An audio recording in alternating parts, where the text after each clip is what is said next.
दोस्तों, teaching with Shivam में आप सभी का हार्दिक स्वागत है। हिंदी साहित्य का काल विभाजन। तो हिंदी साहित्य का जो काल विभाजन किया गया है वो 4 रूपों में किया गया है। तो हिंदी साहित्य का काल विभाजन किस किस तरीके से किया गया है? तो आदिकाल, भक्तिकाल, रीतिकाल और आधुनिक काल। तो आइए देखते हैं आदिकाल को। आदिकाल को किस तरीके से बांटा गया है, आदिकाल के बारे में चर्चा करेंगे। तो हिंदी साहित्य का काल विभाजन, यूपी टेट हो, सुपर टेट हो, एसएससी जीडी हो, एसआई हो, अदर कोई सा भी एग्जाम हो, हिंदी साहित्य से आपका इस क्लास को देखने के बाद डाउट बिल्कुल क्लियर हो जाएगा और इस क्लास से बाहर नहीं जाएगा। आदिकाल, तो नंबर 1 आदिकाल। तो आदिकाल का जो काल विभाजन है 1050 ईस्वी से 1375 ईस्वी तक माना गया रामचंद्र शुक्ल के अनुसार। नंबर 2 भक्तिकाल। तो भक्तिकाल का जो समय माना गया है वो 1375 ईस्वी से 1700 ईस्वी तक। नंबर 3 रीतिकाल। तो रीतिकाल का जो काल विभाजन माना गया है वो 1700 ईस्वी से 1900 ईस्वी तक। आधुनिक काल, नंबर 4 आधुनिक काल। आधुनिक काल का जो समय है वो 1900 ईस्वी से 1984 ईस्वी तक। ये रामचंद्र शुक्ल के अनुसार माना गया है। तो नंबर 1 आदिकाल। तो आदिकाल के बारे में देखें, 1050 ईस्वी से 1375 ईस्वी तक इसका समय माना गया। तो आदिकाल का नामकरण किसने किया था? आदिकाल को चारणकाल किसने कहा था? तो आदिकाल का नामकरण जॉर्ज गियर्सन ने किया था। आदिकाल का नामकरण, नामकरण का मतलब होता है नाम रखना, तो नाम किसने रखा था? जॉर्ज गियर्सन ने। आदिकाल को चारणकाल किसने कहा? जॉर्ज गियर्सन ने। आदिकाल का दूसरा नाम बताया चारणकाल, यह भी जॉर्ज गियर्सन ने, नामकरण किया जॉर्ज गियर्सन ने। आदिकाल को प्रारंभिक काल किसने कहा? मिस्र बंधु ने। आदिकाल को ही प्रारंभिक काल कहा मिस्र बंधु ने। बीज वपन काल किसने कहा था? बीज वपन काल किसने कहा था? महावीर प्रसाद द्विवेदी ने। महावीर प्रसाद द्विवेदी ने बीज वपन काल कहा था आदिकाल को। वीरगाथा काल किसने कहा था? रामचंद्र शुक्ल ने। रामचंद्र शुक्ल ने वीरगाथा काल कहा था।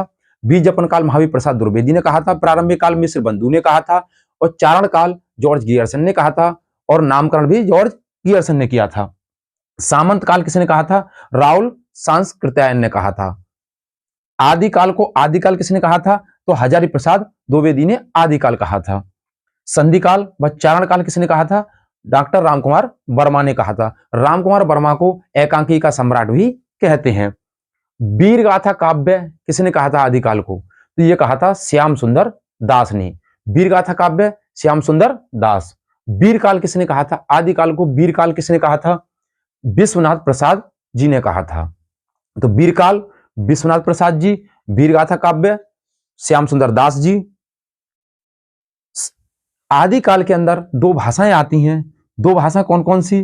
डिंगल और पिंगल। डिंगल और पिंगल भाषाएं आदिकाल के समय में बोली जाती थी। तो डिंगल और पिंगल में क्या होता है? राजस्थान के शौर्य का इतिहास है। तो राजस्थान के जो राजाओं का जो इतिहास है, वीरता का जो इतिहास है राजस्थान के राजाओं का, तो डिंगल और पिंगल भाषा में बताया गया है। बसंत ऋतु में भागु काव्य जैनियों द्वारा गाए जाते थे। तो जब बसंत ऋतु का मौसम आता था तो जैनी लोग जो होते हैं वो भागु काव्य गाया करते थे। और जैनियों को जो प्रथम ऋषि थे, जैनियों को जो प्रथम ऋषि जो माने जाते हैं वो कौन से थे? स्वयंभू थे। जैनियों के प्रथम ऋषि स्वयंभू थे। तो जैनियों के प्रथम ऋषि स्वयंभू थे। इनकी जो विशेषताएं हैं, तो आदिकाल की क्या विशेषता है? तो आदिकाल की विशेषताएं, इस काल में वीर रस और श्रृंगार रस का वर्णन किया जाता था। तो इस काल में वीर रस और श्रृंगार रस, वीरता की भावना और संयोग श्रृंगार रस और वियोग श्रृंगार रस, तो वीर रस और श्रृंगार रस का वर्णन किया गया था। युद्धों का सजीव व सुंदर वर्णन, तो जितने भी आदिकाल के अंदर युद्ध हुए थे उनका सजीव और सुंदर वर्णन किया गया है। आश्रयदाताओं की प्रशंसा, जो राजा पर अधीन रहते थे उनकी प्रशंसा का वर्णन है। तो उम्मीद करता हूं गाइज आदिकाल को अलग अलग कवियों ने अलग अलग नाम दिए थे। नामकरण जॉर्ज गियर्सन ने कहा था, चारणकाल जॉर्ज गियर्सन ने कहा था, प्रारंभिक काल मिस्र बंधु ने कहा था, प्रारंभिक और मिस्र बीज वपन काल महावीर प्रसाद द्विवेदी ने कहा था, वीरगाथा काल रामचंद्र शुक्ल ने कहा था, सामंत काल सामंत और सांस्कृत्यायन एक ही बात हो, सामंत काल राहुल सांस्कृत्यायन ने कहा था, आदिकाल हजारी प्रसाद द्विवेदी ने, संधिकाल व चारणकाल रामकुमार वर्मा ने। 2 भाषाएं थी डिंगल और पिंगल। डिंगल पिंगल में राजस्थान के राजाओं का इतिहास है बसंत ऋतु में फागु काव्य गाए जाते थे जैनियों के द्वारा। जैनियों के जो प्रथम ऋषि थे वो थे स्वयंभू। इस आदिकाल की जो विशेषताएं हैं, वीर रस और श्रृंगार रस का वर्णन किया जाता था, युद्धों का सजीव व सुंदर वर्णन है, आश्रयदाताओं की प्रशंसा की जाती थी। तो आइए देखते हैं, आदिकालीन साहित्य को 3 भागों में बांटा गया है। तो जो आदिकाल है इसका जो साहित्य है इसको 3 भागों में बांटा गया है। कौन कौन से भाग हैं? सिद्ध साहित्य, नाथ साहित्य और रासो साहित्य। तो पहले सिद्ध साहित्य को देखेंगे, उसके बाद नाथ साहित्य, फिर रासो साहित्य। सिद्ध साहित्य क्या होता है? इसमें जो सिद्ध होते हैं उनका वर्णन किया जाता है। तो सिद्ध साहित्यों की संख्या कितनी थी? सिद्ध साहित्यों की संख्या 84 मानी गई है। कितनी है? 84। तो इनकी संख्या 84 थी। इनकी रचनाएं 2 रूपों में मिलती हैं। तो सिद्ध साहित्यों की जो रचना है वो 2 रूपों में मिलती है। कौन कौन सी? दोहा कोश और चर्यापद। दोहा कोश और चर्यापद। तो दोहा कोश किसने लिखा था? ये लिखा था सर हपा ने, और चर्यापद लिखा था सबरपा ने। दोहा कोश किसने लिखा था? सरहपा ने, और चर्यापद लिखा था सबरपा ने। और सरहपा को सहजयान का प्रवर्तक भी माना जाता है। तो नंबर 2 आदिकालीन साहित्य का नाथ साहित्य। और नाथ साहित्य को कहते हैं हठयोग या नाथ पंथ। नाथ साहित्य को कहते हैं हठयोग या नाथ पंथ। तो नाथों की संख्या 9 मानी गई है। अगर बात करें कि नाथों के प्रवर्तक कौन थे, तो नाथों के जो प्रवर्तक थे, नाथ संप्रदाय के जो प्रवर्तक थे वो थे मत्स्येंद्रनाथ। कौन थे? मत्स्येंद्रनाथ। तो नाथों की संख्या कितनी है? 9 है। नाथों की संख्या 9 है। तो पहले आदिनाथ भोले शिव, भगवान शिव आदिनाथ शिव, जलंधरनाथ, मत्स्येंद्रनाथ, आदि मत्स्येंद्रनाथ नाथ साहित्य के प्रवर्तक माने जाते हैं। गोरखनाथ, निवृत्तिनाथ, ज्ञानीनाथ, कानिफनाथ और चौरंगीनाथ।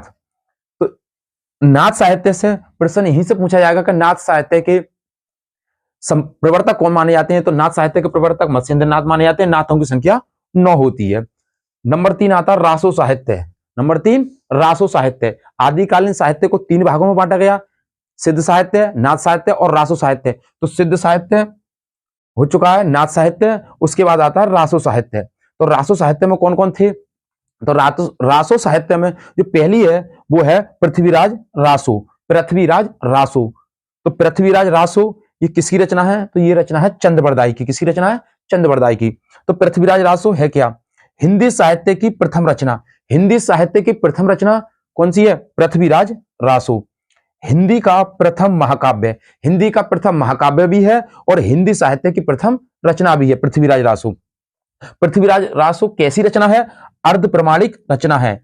आदि प्रमाणिक है, आदि प्रमाणिक नहीं है। तो अर्ध प्रमाणिक रचना कौन सी है? पृथ्वीराज रासो। हिंदी का प्रथम महाकाव्य कौन है? पृथ्वीराज रासो। हिंदी साहित्य की प्रथम रचना कौन सी है? तो पृथ्वीराज रासो। ये लिखी किसने थी? लेखक इसके हैं चंद्रबरदाई। कौन है? चंद्रबरदाई। तो चंद्रबरदाई कैसे थे? हिंदी के प्रथम महाकवि माने जाते हैं। चंद्रबरदाई हिंदी के प्रथम महाकवि भी हैं। बात करें number 2, number 1 number Prithviraj Raso और नंबर 2 कौन है? तो नंबर 2 आएगा परमाल रासो। नंबर 2 कौन है? परमाल रासो। परमाल रासो किसके प्रति है? परमाल रासो में क्या बताया गया है? तो परमाल रासो में अतिशयोक्ति अलंकार का प्रयोग किया गया है। परमाल रासो में बड़ा चढ़ाकर वर्णन किया गया है। इसके जो लिखने वाले हैं परमाल रासो के वो है जगनिक। कौन है? जगनिक। और जगनिक ने लिखा था आलाखंड। जगनिक ने क्या लिखा था? आलाखंड। नंबर 3 आता है खुमान रासो। खुमान रासो के जो लेखक हैं वो कौन है? दलपति विजय। दलपति विजय। नंबर 4 पर कौन आता है? हम्मीर रासो। हम्मीर रासो के जो लेखक हैं वो है सारंगधर। कौन है? सारंगधर। नंबर 5 पर आता है बीसल देव रासो। बीसल देव रासो के लेखक कौन है? नरपति नालय। नरपति नालय।